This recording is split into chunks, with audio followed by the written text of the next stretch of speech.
lateral a lo que es la placa basal. Bien, aparte de eso vamos a ver lo que es la formación del plexo coroide. Vemos a lo que es la placa del techo. La placa del techo te va a formar una estructura que es la capa de tejido primario. Además de eso, en la parte superficial de la placa del techo tenemos,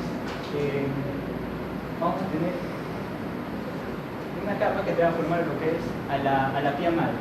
Y en conjunto, la pía madre con lo que es la pía madre con la placa de tejido primario te van a constituir lo que es la tela coroidea. La tela coroidea, a su vez, se va a imaginar y tiene como que un plexo vascular, y el plexo vascular, una vez que llega al cuarto ventriculo, ya se denomina como plexo coroideo. Ok, ahora las pirámides.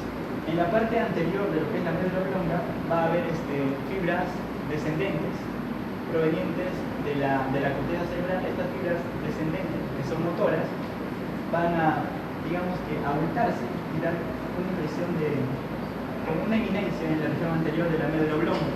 Esta eminencia es conocida como pirámide. Ya, eso sería todo.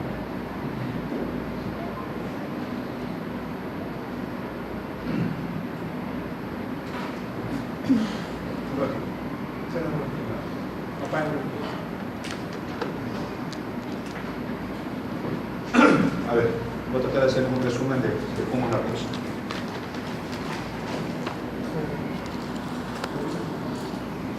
Al final de aproximadamente la segunda semana de gestación, todos estamos formados por un disco bilaminar. Este disco bilaminar está formado por una estructura. Esto ya es, asumo que ya lo han visto, que es el epiblasto, y una estructura que toma el nombre de hipoblasto. Este epiblasto es el que rodea a la cavidad amniótica y que está en relación directa con lo que es el ectodermo. Y asumimos que la placa neural futura, aún no formada, es un derivado ectodérmico. En cambio, el hipoblasto es la que va a formar el futuro intestino en relación con el saco vitelino. Y esta estructura, a su vez, está en relación con el endodermo. Seguimos avanzando durante el final de la segunda semana de gestación, y si cogemos a este disco bilaminar y lo vemos, como quien dice, axialmente hablando, y desde arriba, lo que vamos a ver principalmente desde arriba es el ectodermo, o sea, el epiblasto. Entonces, si lo dibujamos, siempre especifico yo que soy pésimo para dibujar, pero si este es el ectodermo o el epiblasto visto desde arriba, o sea, lo cogemos así y lo vemos así, tenemos en la parte superior, a la extremidad cefálica, una estructura que toma el nombre original de placa protocordal o procordal. Seguimos todavía en los finales, por decirlo así, de la segunda semana de gestación. Y en la extremidad más final, o en su extremidad más caudal, tenemos una prolongación abombadita que se dirige hacia la extremidad cefálica y un orificio en su parte más final. Y más o menos como si fuera una alcancía, un orificio. La prominencia cefálica de esta parte muy caudal toma el nombre del nódulo de Hensen.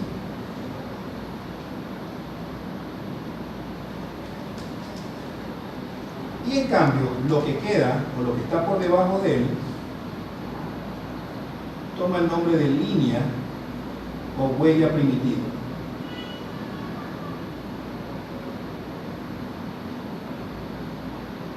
seguimos en los finales de la segunda semana y esta placa, por decirlo aún no placa neural propiamente dicha, sino este epidermo o este ectodermo, perdón, comienza a fabricar desde las partes laterales hacia medial y desde rostral hacia caudal moléculas. Y esas moléculas, originalmente hablando, se dirigen de lateral hacia medial y de arriba hacia abajo. Y esas moléculas se llaman ECAM, que significa moléculas de adhesión celular. Pero tienen el prefijo, sería, ¿no? El prefijo E, que significa epidérmicas.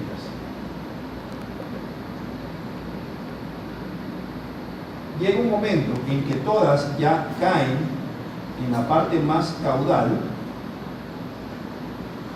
y se meten como que fuera una moneda, como que fueran monedas, a través de la huella o a través de esa endija, si cabe el término, o ese orificio. Y en lo que se meten todas, obviamente se van hacia abajo de lo que es el ectodermo. Pero al irse hacia abajo del ectodermo, se quedan entre esto que es ectodermo y entre el endodermo y se colocan en medio. Creo que si lo han visto eso en embriología, bla, bla, bla. Asumo que lo han visto así. Entonces todo esto viene así, en forma de ECAM, con el propósito de formar placa neural, y se meten como que fueran monedas en una alcancía, y al hacerlo de esa manera, todas se introducen en la extremidad más caudal, en este caso del ectodermo, y se quedan entre el ectodermo, que sería esto colocado así, y el endodermo, que sería esto que está colocado abajo. Pero se quedan en medio, y al quedarse en medio, obviamente van a formar lo que es el mesodermo, pero en particular una estructura que se llama notocorda. En el momento en que eso sucede, las células que estaban originalmente formadas por ECAM comienzan a migrar nuevamente, pero ya no como lo estaban haciendo originalmente, de lateral a medial y de arriba hacia abajo, sino de abajo hacia arriba, pero entre el ectodermo y el endodermo.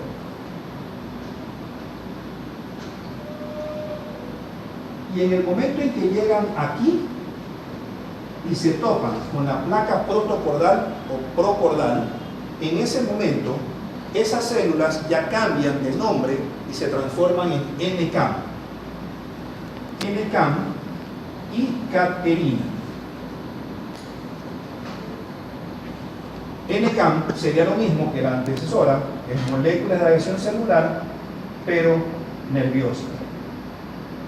Y la caterina que está aquí sirve para pegar o producir los pliegues del futuro surco neural. ¿Ok? ¿Sí puedo seguir? Ok. Entonces, plac, llegamos al día 18, exactamente el día 18. La mayoría de textos siguen colocando como que es el día 19, pero se ha, como quien dice, adelantado un día antes, valga la redundancia, hacia el día 18. Cuando esto sucede en el día 18, esta placa protocordal o procordal se transforma exactamente en el día 18 en la placa neural propiamente dicha. Entonces tenemos la placa y la vamos a ver, como quien dice, transversalmente hablando, como que fuera una suela de zapato. Tenemos la placa neural y estamos en el día 18. Pero resulta que esta placa neural sufre un proceso que se llama inducción. Y como esta inducción se da siempre en la extremidad dorsal del embrión, a esta inducción se le llama inducción dorsal, porque el sistema nervioso propiamente dicho empieza por detrás del embrión, por un proceso que se llama inducción dorsal. Y esta inducción dorsal de la placa neural es la que va a formar o va a dar origen al proceso que se llama neurulación. Pero todavía no hay neurulación, recién se está formando la placa neural. Estamos en el día 18. Y durante el día 18 hasta el día siguiente comienzan a formarse pliegues. Y al formarse los pliegues y producirse la inducción dorsal, el mismo embrión, pero en la parte medial de esta misma placa protocordata, que es un derivado ectodérmico, comienza a invaginarse hacia atrás, o sea, un proceso de invaginación dorsal. Y al invaginarse, adopta esta forma más o menos. Y en ese momento cambia de nombre y ya no es placa, sino surco y bla, bla, bla. En el momento en que eso sucede, se comienzan a formar un cúmulo de células que también proceden del ectodermo. Y ese cúmulo de células se forman inmediatamente en el milisegundo posterior a cuando se comienzan a formar los pliegues, que son estos, este del lado derecho y este del lado izquierdo. Esas estructuras o células toman el nombre de cresta neural.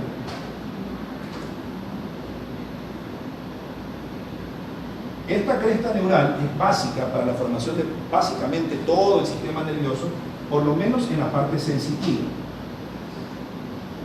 Origina células, origina ganglios y origina estructuras óseas, o sea, hueso. ¿Qué tipo de células origina? Origina a la célula de Schwann.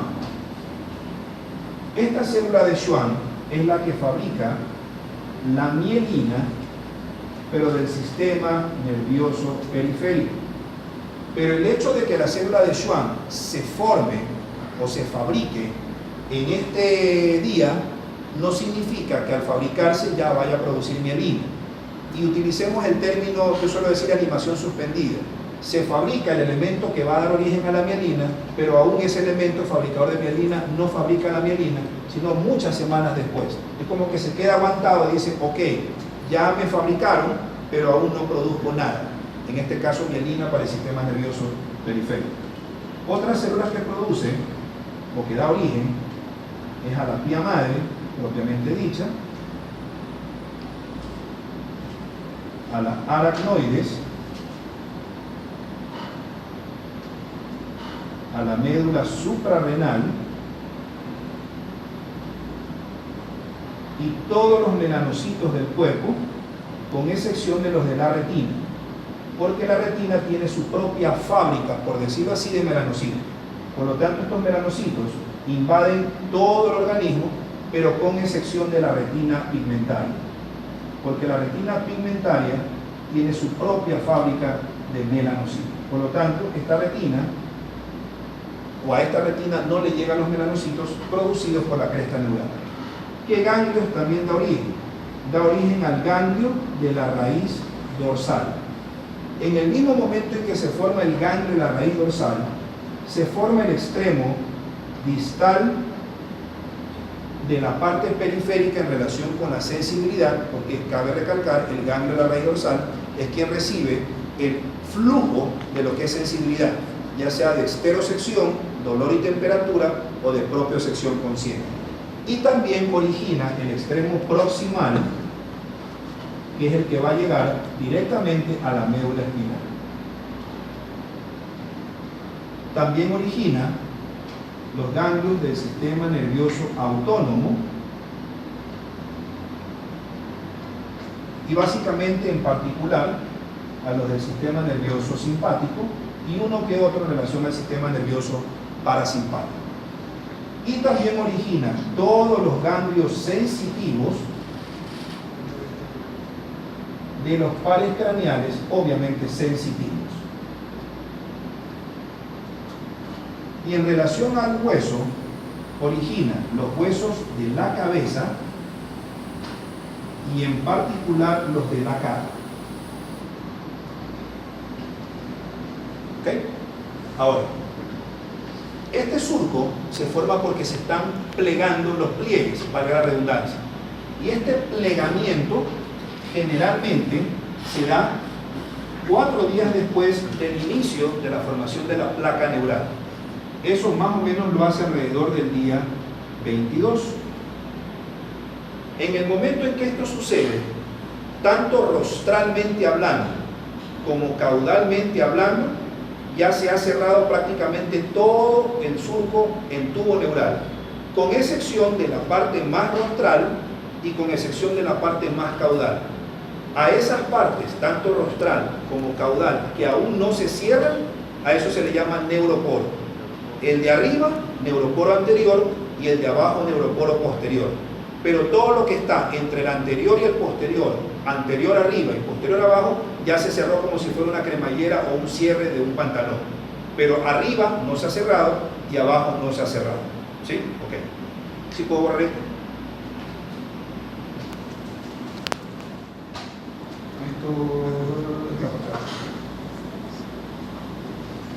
El neuroporo anterior se tiene que cerrar, el neuroporo posterior se tiene que cerrar. Casi la mayoría de textos siguen diciendo que se cierra en un sitio y en tal día y en tal cantidad de somitas, y el otro también en tal día y con tal cantidad de somitas. Eso ha cambiado bastante. El neuroporo anterior tiene 2 cierres.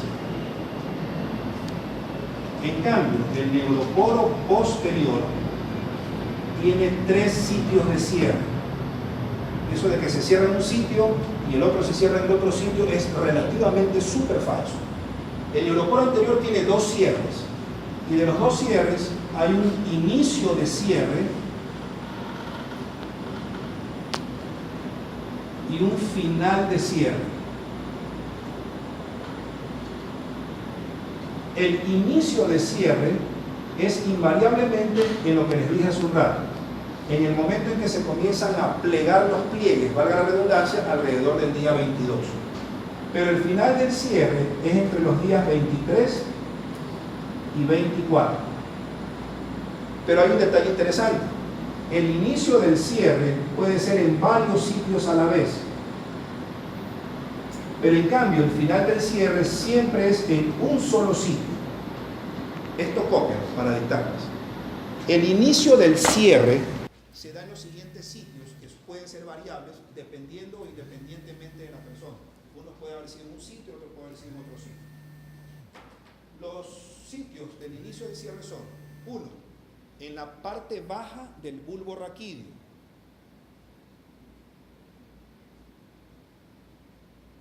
2, entre los somitas 2 y 4; 3, entre los somitas 3 y 4; 4, a nivel del romboencéfalo caudal; 5, a nivel de lo que va a ser la futura médula cérvico-torácica, o sea, como que mucho más abajo;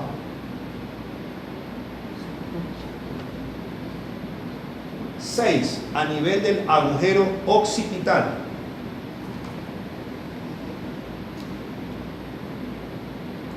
7, a nivel de la futura región occipital;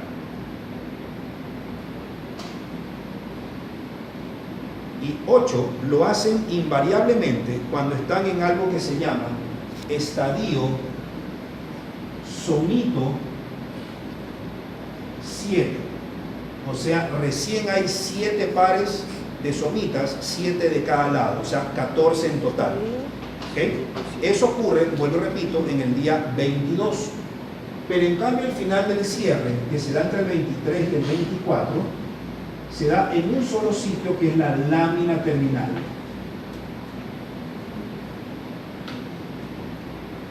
En el momento en que se forma la lámina terminal, y se puede decir que la lámina terminal es la huella de hey, hello, aquí ya se terminó de cerrar el neuroporo anterior. En ese momento la lámina terminal pasa a ser el extremo más rostral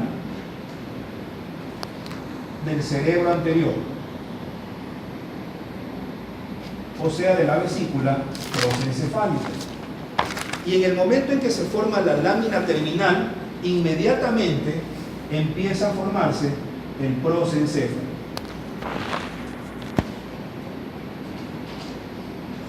Es como que dice, ya me formé y ahorita sí me voy de largo porque ya la médula se supone que ya está cerrada, formada y bla, bla, bla. Pero también tiene que cerrarse el neuroporo posterior, el que está abajo, y que se cierra inmediatamente después. Pero este fulano tiene 3 cierres. Tiene uno a nivel de L2 y después, como si fuera un cierre, va de arriba hacia abajo cerrándose para terminar por cerrarse. El primer cierre lo hace en L2, el segundo cierre lo hace entre L2 y S2 y el tercer cierre final lo hace entre S3 y S4. Pero en el momento en que ya lo hace entre S3 y S4, este señor o esta médula, por decirlo así, está en estadio somito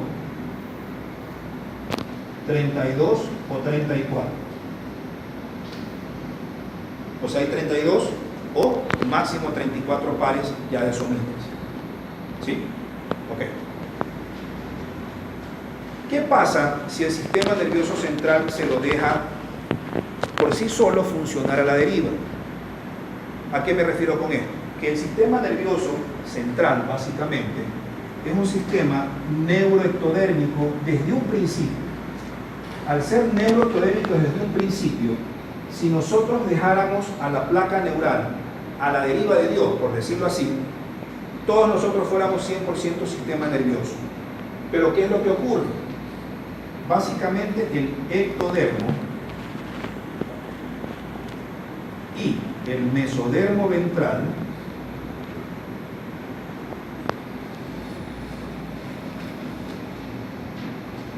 fabrican una proteína que se llama BMP. Esa proteína BMP en inglés significa Bone Morphogenic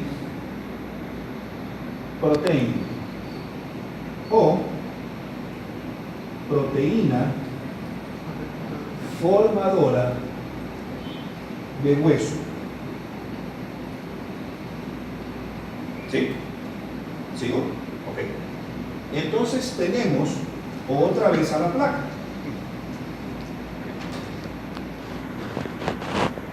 Y esta placa se puede decir que tiene tres partes. Dos partes laterales y una parte medial. Pero hace un rato, en el dibujito del ectodermo que estábamos viendo por arriba, les mencioné que existía una prominencia en su extremidad más caudal. Esa bolita, esa rechonchita, era el nódulo de Hensen. Entonces, el nódulo de Hensen fabrica tres proteínas: noggin, folistatina y cordina. ¿Sí? Tenemos el ectodermo medial, que sería el neuroectodermo, y los ectodermos laterales, que sería el ectodermo epidérmico propiamente dicho, o sea, todo lo que es estructura tisular que cubre a la persona por fuera, o sea, piel, bla.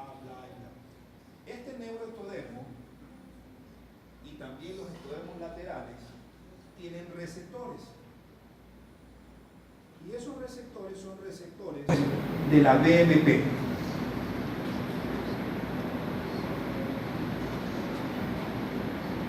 Pero resulta que Hensen fabricó, precisamente en relación con la línea media ectodérmica, fabricó esos tres fulanos que están allá. Entonces fabricó noggin, fabricó folistatina y fabricó cordina. Y estas tres se unen al BMP y al unirse o al englobarlo, por decirlo así, evitan que este señor de aquí llegue a los receptores de acá. Es como que los bloquearon, lo capta y no deja que el BMP actúe en los receptores de BMP justo en la parte media de la placa neural. Y al no hacerlo, evita que la parte medial se transforme en hueso, pero se va de largo y se transforma en sistema nervioso. En cambio, el resto, el otro BMP que está por acá, no se junta ni con el noggin, ni con la folistatina, ni con la cordina, y estos de fulanos de aquí sí llegan a sus respectivos receptores, y esto de aquí se transforma en hueso, y piel, y bla, bla, bla, y esto también en hueso, y piel, y bla, bla, bla. Creo que sí me hice entender. Sí, ok. El neuroporo anterior se cierra entre el día 23 y 24, y el neuroporo posterior entre el 25 y el 26. Pero ciertos artículos, no tan nuevos, pero tampoco tan antiguos, incluso mencionan que puede el día 24 avanzar hasta el día 26 en relación con el final del cierre del neuroporo anterior. Y también con el neuroporo posterior también sucede lo mismo. Puede avanzar desde 25 al 26, pero puede incluso extenderse hasta el día 28. Eso significa que en términos generales, el neuroporo anterior puede cerrarse entre el 23 hasta el 26 y el neuroporo posterior entre el 25 al 28. Eso significa que de ley el neuroporo anterior tiene que empezar a cerrarse en el día 23, pero ya tiene que estar 100% cerrado en el día 26. Y eso significa que el neuroporo posterior tiene que empezar a cerrarse en el día 25, pero ya tiene que estar cerrado totalmente durante el día 28. Queda a expresar lo que les estoy diciendo, que prácticamente todos los libros de medicina mantienen la idea errónea de que el neuroporo anterior se cierra primero y el neuroporo posterior se cierra después. Esto es relativamente súper falso, porque siempre hay un día en que ambos neuroporos se están cerrando, los dos juntos, para la redundancia, a la vez, que es el día 25. ¿Qué propósito tiene saber eso? Sencillo. Hay patologías, o ya se ha demostrado que hay patologías en las que se combina mala formación o mal cerramiento en el neuroporo anterior, pero con algo de mal cerramiento en el neuroporo posterior o viceversa. Pero jamás, si la lesión ocurrió durante el día 25 o provocó algo alrededor de esa fecha, jamás va a provocar daño o del uno o del otro, sino de ley de ambos, tanto el anterior como el posterior. ¿Sí? Creo que sí me hice entender. Es muy sencillo. Bla, bla, bla. En relación a esto, ¿qué pasa si no se cierran los neuroporos? Y obviamente viene la parte patológica, que es la que ustedes tienen que saber.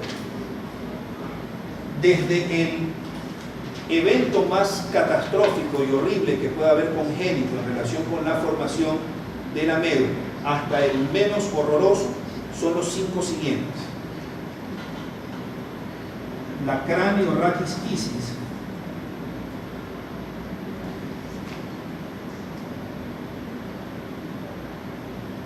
la anencefalia,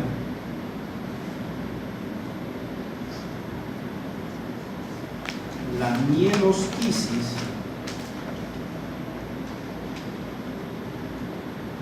el encefalocele,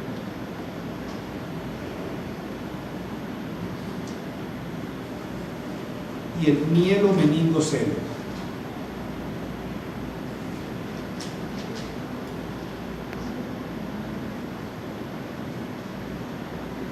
La cranioraquisquisis es la falta total de neurulación.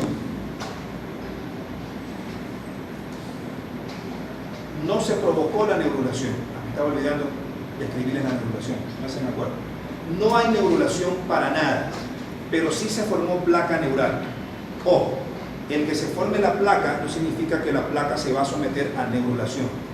La formación de la placa es gracias a la inclusión o a la interacción entre lo que es el ectodermo y el mesodermo cordal, o sea, el mesodermo que va a formar la futura médula espinal. En cambio, la neurulación, quien la organiza es el nódulo de Hensen. Si el nódulo de Hensen no se forma adecuadamente bien, la neurulación no se da, pero la placa neural sí se formó. Por lo tanto, la cranioraquisquisis, la placa neural sí se forma, pero no se neurula después. Por lo tanto, es falla total en un 100% de la neurulación. ¿Qué significa eso? Que no se cierra ni el neuroporo anterior y mucho peor se va a cerrar el neuroporo posterior. Por lo tanto, es lógico asumir que esta patología es incompatible con la vida. O sea, no tiene sistema nervioso básicamente, solamente quedó en placa neural y ahí no salió. La anencefalia